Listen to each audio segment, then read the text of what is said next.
Okay, so welcome back to the channel, guys. In case you guys don't know, my name is DJ Richie Skye. I have a news channel here on YouTube, but most recently I've been transitioning a little bit over into this business, lifestyle, and travel space. And so we're just gonna kind of be creative here. And this is also a space for me to tell you guys a little bit about what's been going on in the background outside of all the news and stuff that I do on YouTube. So in this video, we're going to talk about traveling abroad in 2022.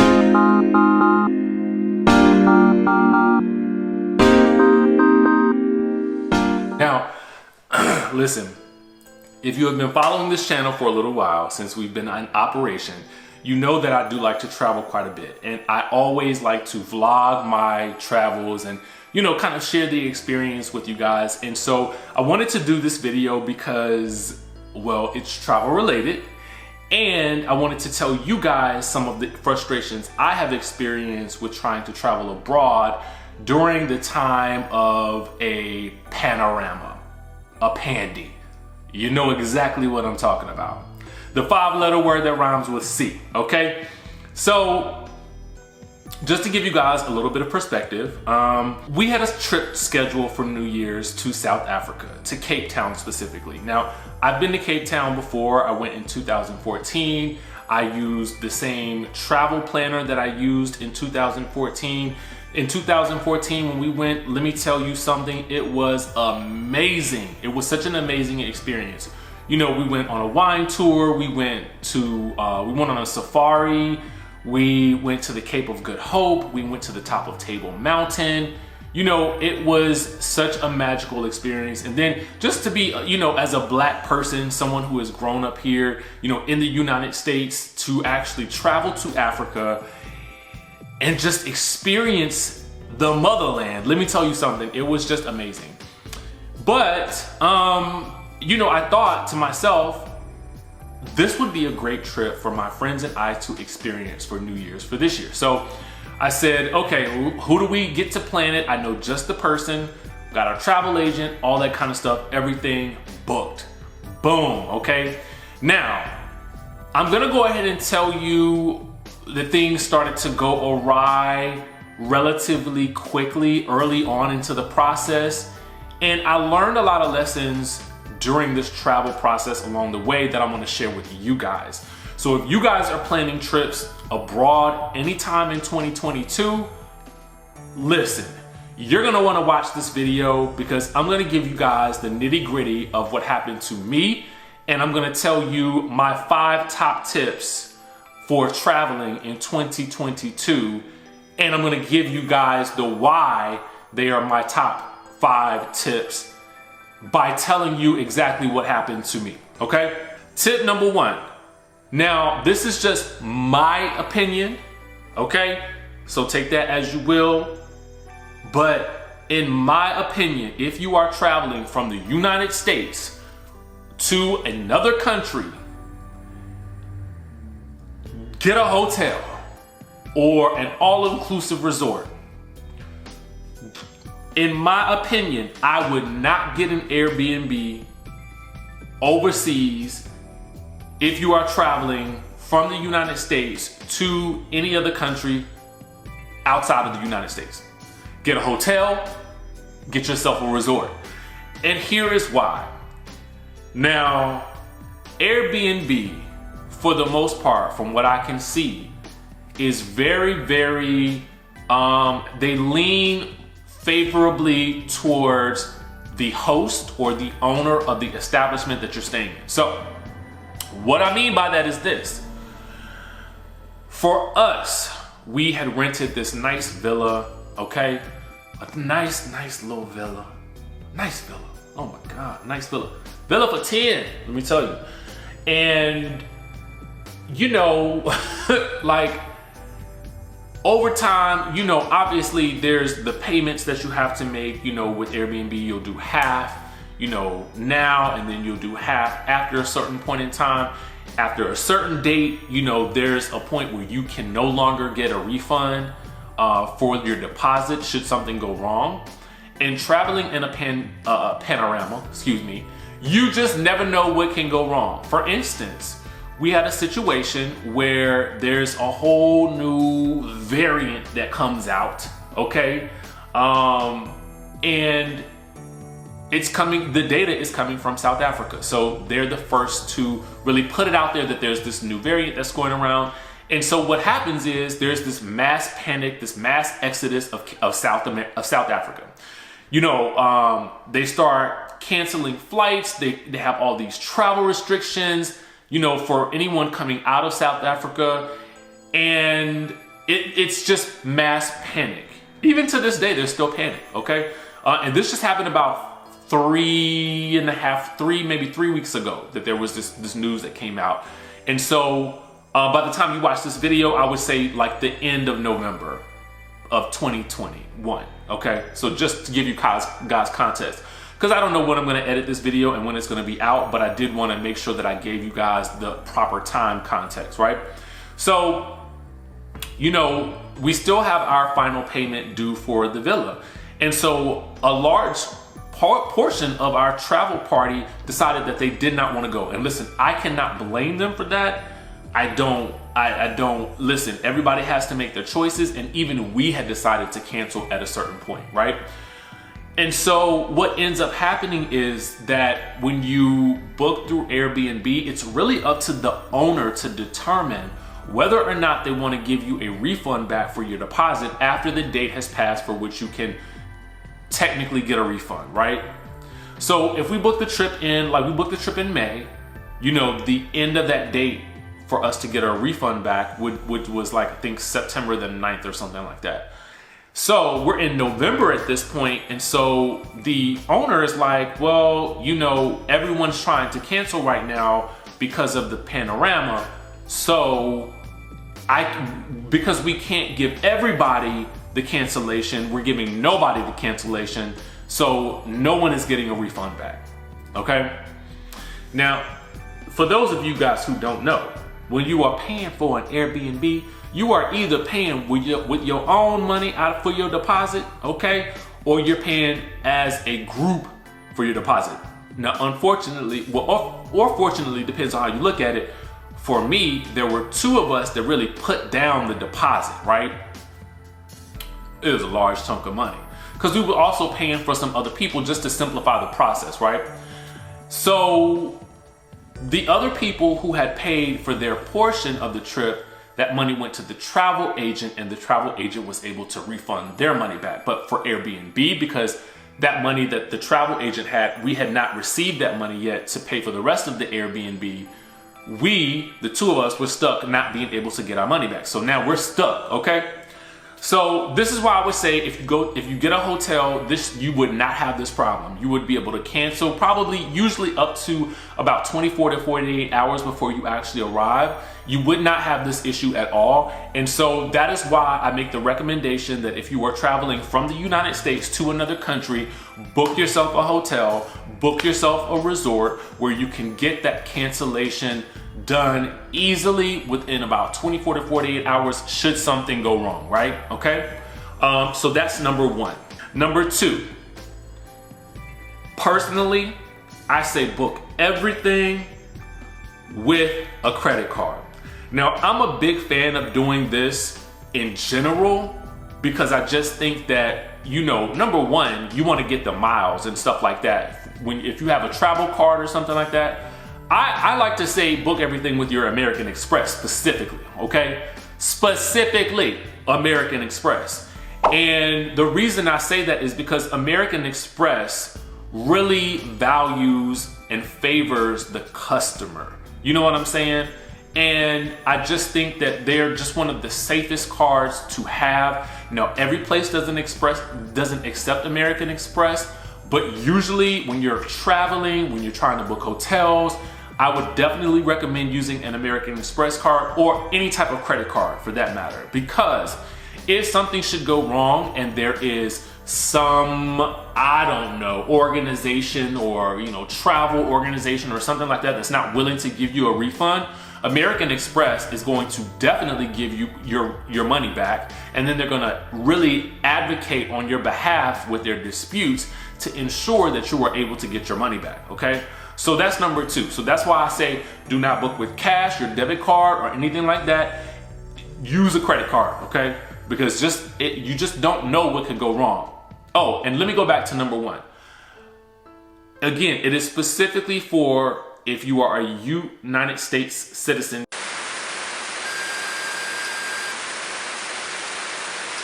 Okay, we had a little camera issue, but we back, okay? Had to change that good battery real quick. But what I was saying was, number one was really for people who are traveling outside the United States. But I'm not gonna say that Airbnb is not something that you should do within the United States. I'm just saying that right now, and with the state of the world that we're in, I think it would just behoove you, in case you are trying to travel outside of the United States, to really try to just book yourself a hotel or something like that. But within the United States, Airbnb it up, baby. Airbnb it up, you know? So number three, get travel insurance from a reputable company. Okay, so let me explain to you what I mean by this. And I will place a link to a great travel insurance company down in the description of this video. But the reason I say get a good travel insurance package or use a reputable company is because they will help you get any monies back that you may have, you know, shelled out already for, you know, excursions or anything like that when you're planning to travel abroad right now. And a lot of times people will think that, oh, you know, the airline has trip insurance, so I'm just gonna get that trip insurance. Let me tell you something about that trip insurance, okay? And this is gonna be, and I want you guys to understand this with regards to, and I'm gonna touch on Airbnb once again as well. But that insurance that you get with your flight is really in case there's something that goes wrong with the flight specifically. It's not for if you have to cancel due to something that is panorama related, okay? So to give you an example, there are extenuating circumstances for which you can apply for a refund with Airbnb to get your money back. Okay, they don't tell you what those are specifically, but what I will say, and maybe they do somewhere in the fine print, but what I will say is that the panorama is not one of those things that is listed under extenuating circumstances. You would think it is because it's such a huge thing right now, but it's not. And it usually doesn't work like that for the flights either. Okay, depending on the airline. So you have to be really careful with which airlines you're flying right now, specifically when you fly overseas, because again, you have to look at that trip insurance for the flight, and you will notice that it is usually not for the extenuating circumstance of a travel ban for whatever reason that's related to the panorama, okay? And I know that may sound a little bit convoluted, but let me break it down for you in simplistic terms. The travel insurance that you get for the flight is mostly for if something happens to the flight. If you lose your luggage, you know, if the flight has to change, you know, if they have to make a change to the flight path and it's gonna delay what you're doing. Those are the types of things that travel insurance covers, and I'm sure someone who works in the travel industry could tell you better. But in layman's terms, as someone who is just traveling, I'm just telling you my experience, because when we were trying to get our money back, okay, it was a very difficult process, and right now a lot of airlines are not even picking up the phones, okay? And if they do, you have to wait in a very, very long queue before they will ever get to you, okay? I'm not gonna name flights right now. Actually, I will, okay? Because we're traveling British Airways, and right now, when you call British Airways customer service, they will basically tell you, there's a little prompt that comes on the line, and it'll be like, oh, you know, we have such a high call volume right now that, you know, you need to call back later. They don't even give you the option of waiting on hold. They don't even allow you to be frustrated for hours and hours. They just tell you, sayonara, call back later, okay? So that leads me into number 4, okay? As much as I talk about, you know, booking through the airline, or the experience of trying to call into the airline, book through the airline, okay? Book directly through the airline, deal with the frustration, because otherwise when you book through a third-party booking service, I will not name them here, but y'all know what they are, okay? You can easily get a hold of somebody there, right? But if anything goes wrong with that flight, you also have to pay a fee to the third party. You have to pay a cancellation fee to the airline, and so you've just doubled your cancellation fees, if there are cancellation fees. And granted, if you book directly through the airline, you may not have to pay a cancellation fee if you can get them on the phone. But you definitely will have to encounter a cancellation fee if you book through a third party and something happens with your flight due to the panorama. Okay, I'm just telling you what happened to me, and I want you guys to know so you don't make the same mistakes that I did. Okay, which leads me to number 5. Number 5. Check the travel websites for whatever countries may be red listed. For a little while in the travel space, from what I now know, there were no countries that were red listed for